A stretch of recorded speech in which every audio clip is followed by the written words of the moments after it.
মানুষ যখন এই সংসারে প্রবেশ করে অর্থাৎ জন্মগ্রহণ করে তখন নিশ্চিন্তে থাকে, আনন্দে থাকে। কিন্তু যেইমাত্র তার মধ্যে বোধশক্তি আসে তখন সে চিন্তা করতে শুরু করে।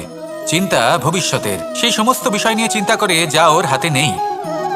তারপর বড় হয়, বিবাহ সম্পন্ন হয়, গৃহস্থ জীবন যাপন করে, তারপর আবার চিন্তায় মগ্ন হয়ে যায়। ভাবে এই যে আমার পরিবার, আমি কি ঠিকমতো তার খেয়াল রাখতে পারছি? কাল যখন আমি এই সংসার থেকে চলে যাব তখন আমার এই পরিবারের দেখাশোনা কে করবে? শেষ পর্যন্ত এই পরিবার তো আমারই উত্তরদায়িত্ব। যাক, আপনাকে একটা প্রশ্ন করি। এই সংসারে আসার পূর্বে আপনি কি এই প্রশ্ন করেছিলেন, এটা ভেবেছিলেন যে আমাকে ছাড়া এই সংসার কিভাবে চলবে? করেননি, তাই তো? তাই আপনার এটা নিয়ে দুশ্চিন্তা করার প্রয়োজন নেই যে আপনি যখন এই সংসার ত্যাগ করে চলে যাবেন তখন কি হবে। আপনি যখন ছিলেন না তখনও এই সংসার চলছিল, আপনি যখন এই সংসার ত্যাগ করবেন তখনও এই সংসার চলতে থাকবে।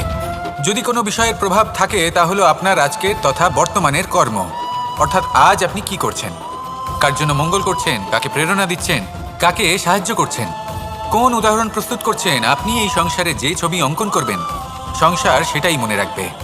তাহলে শুধু সৎকর্ম করুন, মঙ্গল করতে থাকুন, আর আমার সাথে ভালোবেসে বলুন রাধা।